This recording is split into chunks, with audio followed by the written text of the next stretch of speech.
안녕하세요. 캔들피그의 이런저런 시간입니다. 미국 바이든 대통령이 이번 주 중동 순방을 앞두고 있는데요. 이번에 메인 이벤트가 바이든 대통령과 사우디의 실세 빈살만 왕세자가 만나는 그 순간입니다. 단순히 보면 인플레가 심각하기 때문에 원유 증산을 비롯한 협력 차원에서 간다 정도로 생각할 수 있겠지만 이번 방문 자체가 복잡한 이해관계를 가지고 있는데요. 알고 나면 은근히 재밌는 부분이고 국제정세를 이해하는 데 중요한 축이기도 해서 그래서 오늘은 이 상황에 대해서 시청하는 분들이 중동 정세를 잘 모르더라도 쉽게 이해할 수 있도록 오늘 진행을 해보겠습니다. 일단 이번 중동 방문의 핵심이 될 사우디를 중심으로 이야기를 한번 해볼 건데요. 사우디는 이슬람 수니파의 종주국이죠. 그리고 이 수니파와 대립을 하는 시아파의 맹주는 이란으로 사우디에게는 항상 이 이란이 안보의 위협이 되는 존재였습니다. 그러던 사우디가 원유 결제를 달러로만 받기로 하고 미국의 달러 패권 유지에 도움을 주면서 사우디는 위협이 되는 주변 시아파 세력이나 국가로부터 미국의 도움으로 안전을 보장받게 됩니다. 그 덕분으로 사우디의 왕권은 안정되게 유지될 수 있었죠. 그렇게 시간이 흐르다가 2001년 미국의 9.11 테러가 일어나는데요. 미국은 테러와의 전쟁을 선언하면서 중동 지역에 대외 안보 역량을 집중하게 됩니다. 당연히 아프간이고 이라크고 미국이 대규모 병력을 중동에 주둔시키니까 미국과 가깝게 지내던 사우디에게도 힘이 실렸겠죠. 그러다가 미국이 2008년 금융위기를 겪은 이후로 대외 안보에 지출되는 국방비에 부담을 느끼기 시작하고 그리고 무엇보다도 시간이 갈수록 중동 상황이 더 해결 안 되는 국면으로 꼬여가는 겁니다. 돈은 돈대로 쏟아붓고 미군 피해는 피해대로 늘어가는데 오히려 이슬람 극단주의 무장 세력들은 더 활개를 치는 겁니다. 이때 전 세계를 테러 공포에 몰아넣기도 했었던 IS도 세력을 최대치로 확대하고 있었죠. 거기다가 2014년부터 미국은 셰일 혁명이 본격화되면서 에너지 부국으로 진입하던 때라 중동의 중요성마저 예전보다 줄어들고 있었는데요. 어떻게 되겠습니까? 미국은 이렇게 꼬여버린 중동 정세에서 발을 빼고 싶은 생각이 들기 시작할 거 아닙니까? 그래서 오바마 대통령 때부터 그게 시작이 됐던 겁니다.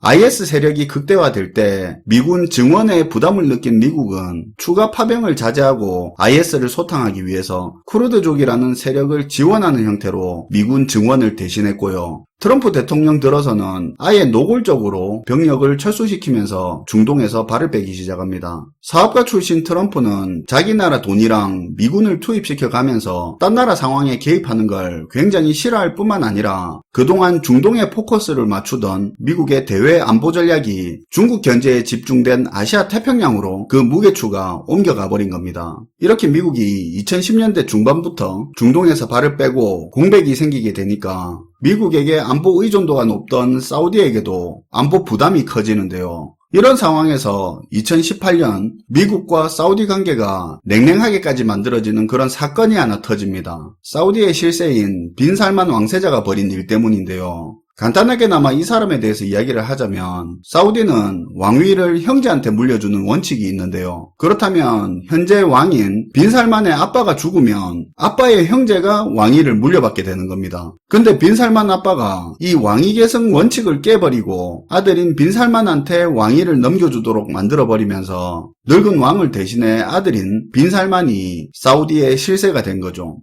근데 애초에 빈살만은 왕위 계승을 받을 사람이 아니었다 보니까 어릴 때부터 국제 외교 등과 같은 그런 왕이 될 교육을 차근차근 밟아온 사람이 아니었던 겁니다. 나이는 젊고 엄청난 권력은 손에 쥐고 있는데 왕으로서 소양이 안 갖춰져 있던 사람이었던 거죠. 아무튼 이 빈살만이 평소에 자신에게 날선 비판을 하던 그런 언론인 카슈끄지를 제거해버리는 일이 벌어집니다. 그것도 남의 나라 터키 땅에서요. 터키는 튀르키예라고 국가 이름이 바뀌었는데 일단 편의상 지금만 터키라고 할게요. 어쨌든 지도자에게 비판적인 말을 하는 언론인을 마음에 안 든다고 제거한다? 이건 미국이나 서구권 국가에서는 도무지 받아들일 수 없는 심각한 인권 탄압인데요. 빈살만은 처음에 자기가 배우라는 걸 부정했지만 터키에서 있었던 사건이라 터키 정부가 빈살만 짓이 맞다는 그런 수사 결과를 발표해버렸죠. 빈살만에 대한 서구 사회의 엄청난 비난이 쏟아졌고 물론 열받은 빈살만과 터키 관계도 틀어져 버렸습니다. 이때 사우디와 서구권이 거리가 벌어지게 됩니다. 그 당시 상원의원이었던 현재 바이든 대통령도 빈살만을 강하게 비판했었고 대통령 후보 시절부터 바이든은 사우디를 향해서 국제사회에서 왕따시켜버린다는 그런 말도 해왔었죠.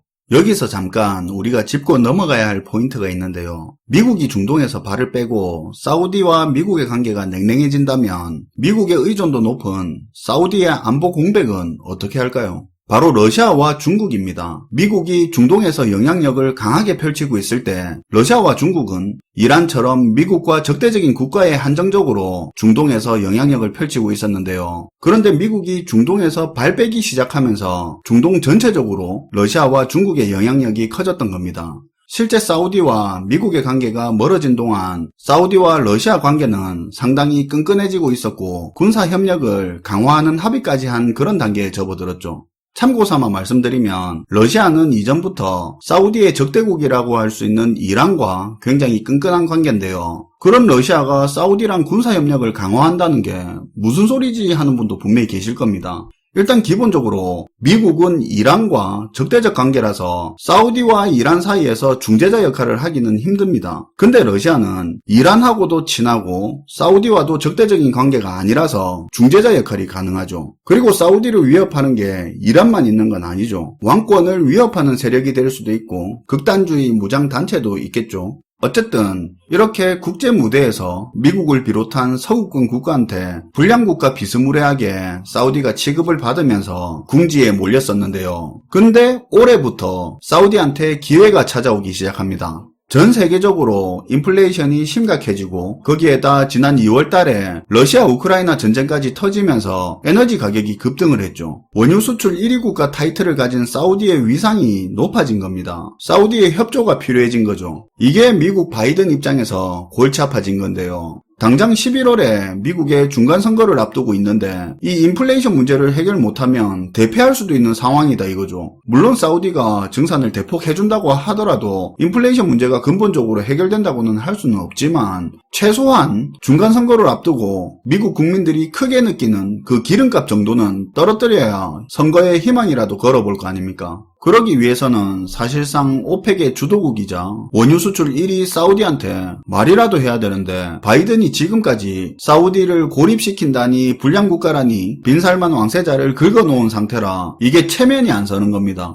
그래서 중동 순방 앞두고 바이든은 빈살만을 따로 안 만날 거라고 했다가 나중에는 빈살만은 안 만나고 몸도 안 좋은 왕 빈살만 아빠만 만날 거라고 했다가 그리고 이제 와서는 왕을 만날 때 빈살만 왕세자도 겸사겸사 보는 거지 뭐 하는 식으로 결정이 난 겁니다. 그만큼 체면이 안 서는 건데요. 이미 언론에서는 바이든이 인권을 포기하고 기름값을 선택했다는 식의 조롱 아닌 조롱을 하고 있죠. 그렇다 하더라도 바이든이 사우디에서 빈살만을 만나서 원유 증산이라는 선물을 받아오지 않겠냐는 그런 기대감이 있는 건 사실입니다. 하지만 그것도 그리 쉬운 일은 아닌데요. 전문가들의 의견에 따르면 이렇습니다. 유가가 폭등해서 사우디가 수입도 짭짤하고 국제적인 위치도 높아지고 있는데 굳이 협조를 하겠냐는 건데요. 당장 관계가 틀어졌던 터키만 봐도 심각한 경제위기 상황을 겪다 보니까 현찰 두둑한 사우디한테 투자를 바라면서 관계 개선에 제스처를 보내고 있고요. 안보 문제도 그렇습니다. 지금까지 사우디가 러시아와 관계를 끈끈하게 만들어가고 있는데 굳이 러시아의 적대 세력인 미국에게 협조를 해가면서 러시아와 관계를 나쁘게 만들 필요가 없다는 겁니다.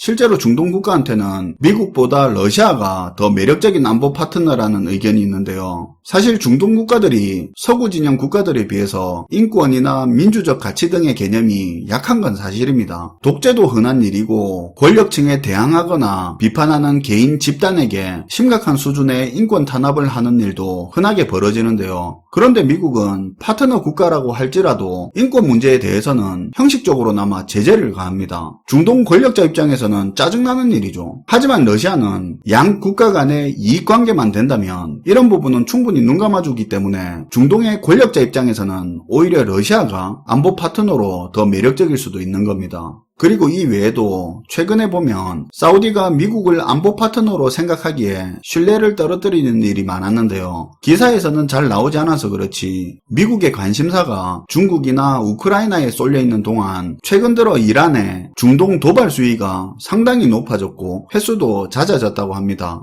지난달에는 이란 혁명수비대 군함이 미국 군함에 근접해서 위협을 했고 또 친이란 예멘 반군들이 아랍에미리트 미군 주둔기지를 겨냥해서 미사일을 발사하는 일까지 있었는데 그런데 미군이 강력하게 대응하지 않고 그냥 넘어간 이런 게 한두 건이 아니라는 겁니다. 이런 미국의 행태는 사우디뿐만 아니라 아랍에미리트, 이스라엘 등 중동 내의 미국 우방국들한테 미국의 안보 우산에 대한 의심을 키웠는데요. 자기들 스스로 이란을 억제할 방법을 찾을 가능성까지 커진 상태죠. 이런 상황인데 사우디가 어떤 이익을 위해서 원유를 대폭 생산하고 가격을 낮춰가면서까지 바이든에게 협조를 할 수 있겠는가에 대한 그런 의문이 있는 겁니다. 미국의 대폭적인 증산 요청이 사우디한테 먹혀들지 않을 그런 가능성이 높다는 걸 알아서 그런지 미국 백악관에서는 원유가 아닌 안보 이슈가 주요 의제라고 말을 하고 있습니다. 트럼프 정권 때 이란이 핵 합의를 지키지 않는다고 하면서 미국은 핵 합의에서 탈퇴해버리고 이란 제재를 때려버렸는데요.